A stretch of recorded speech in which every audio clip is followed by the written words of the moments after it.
Of the summer season. It's actually the start of October, and a lot of what we had planted and grown over the summer is now coming to an end. And just before I remove it, I want to just show you the amount that you can produce in a small space. The first year has been an outstanding crop for us. We have grown from our tomato plants, we had peppers, red and yellow, cucumber, zucchini, calendula, huge amount of salad greens, including lots of different herbs. We have chamomile, fennel, oregano, parsley, basil, sage.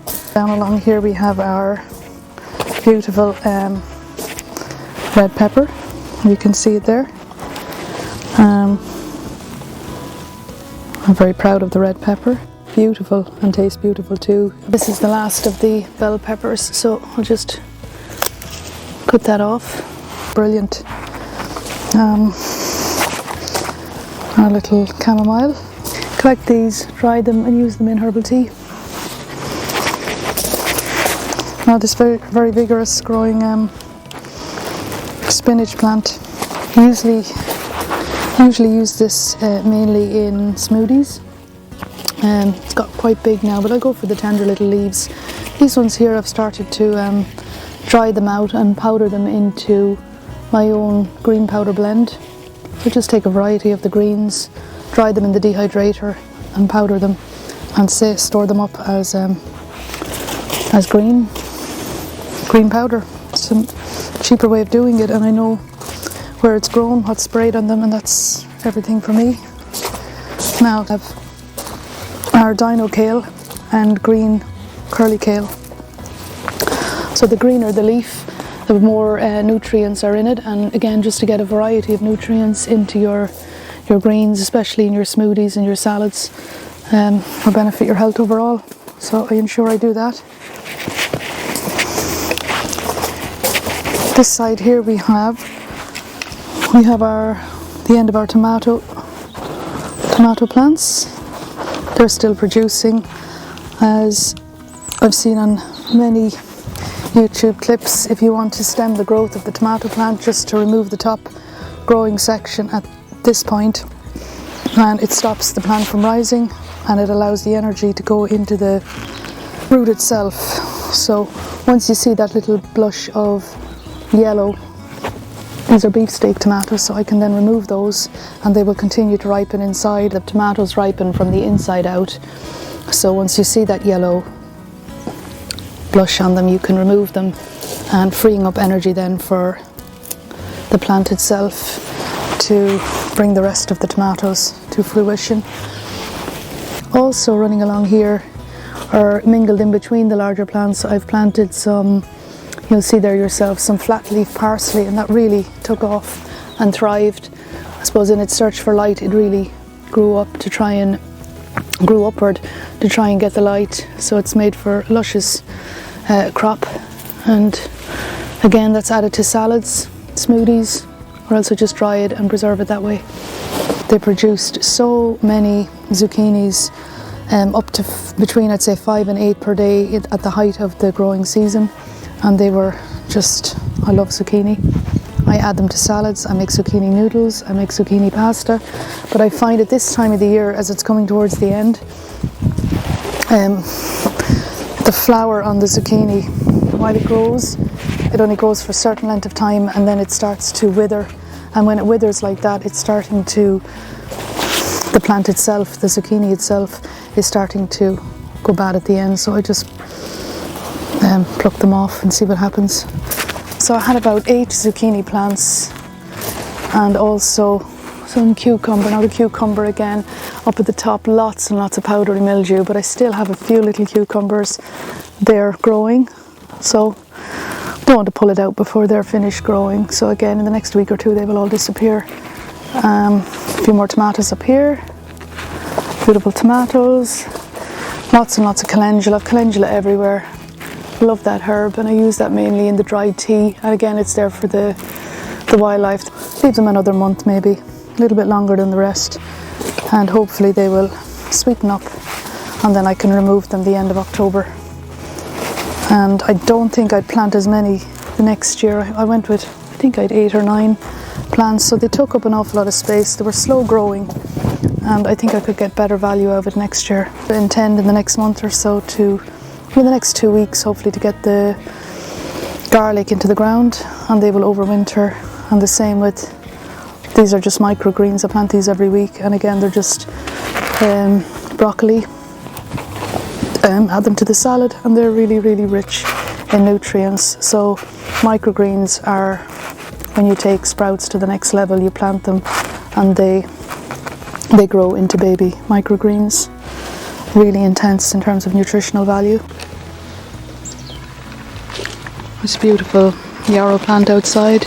It's brilliant for the kidneys. It helps the body to sweat out the toxins. It's great for women as they approach menopause.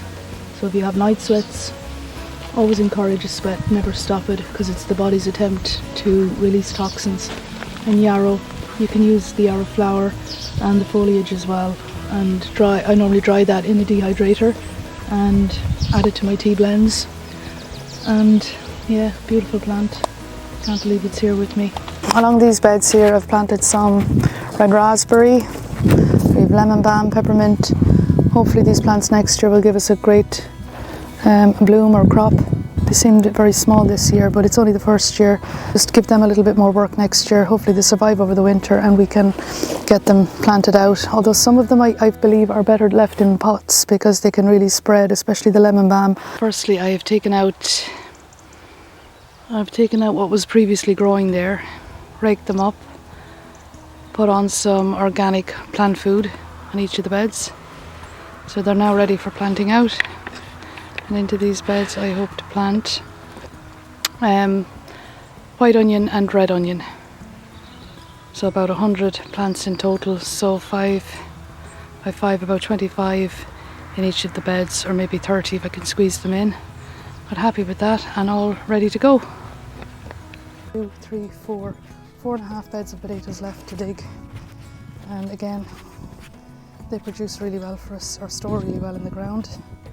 Up here I also have some pumpkin, some fine looking pumpkin which is ready for Halloween. I might leave them there for another 2 weeks and the children can use them for their pumpkin carvings, and hopefully I might be able to figure out a recipe or two, as I don't like throwing anything away, but if over will go into the compost regardless.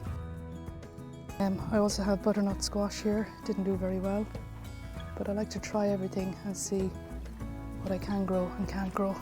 I'm by no means an expert. It's only year 1, but I will learn as I go. These plants are Brussels sprouts, all doing very well. We had Storm Amy at the weekend, so while we had this lovely green fencing up, it has taken down 3 posts, so that's one of my jobs today, is to fix that green fencing. And also my first little greenhouse that I had, I'm very attached to it, so I couldn't throw it away. I moved it from another section of the garden out here to where I have the compost bins, and in that little greenhouse I store lots of cardboard. It's still dry. Just give you a quick look. So that's another job. God, all my shelves are on one side. Right, I have a bit of work to do. So that's my job for the day, fix the fence and fix the tilted greenhouse.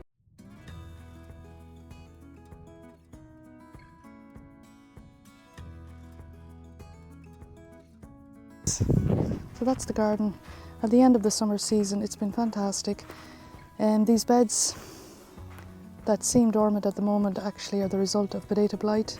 So once the blight hit, I cut the upper stalks off, left the potatoes in the ground, and as we need them, we just take them out of the ground and they're perfect.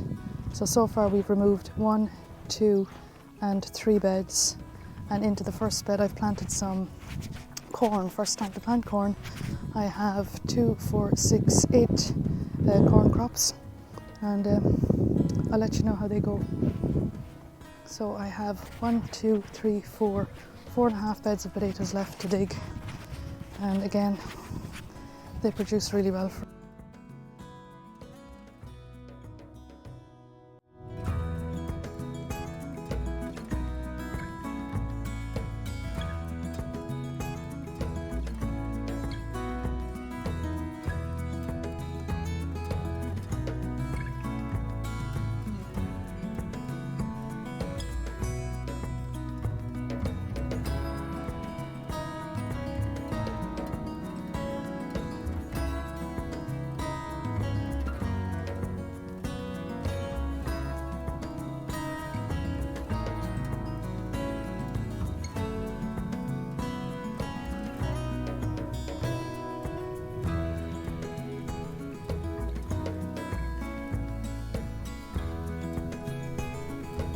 fixed the little greenhouse down at the end of the garden.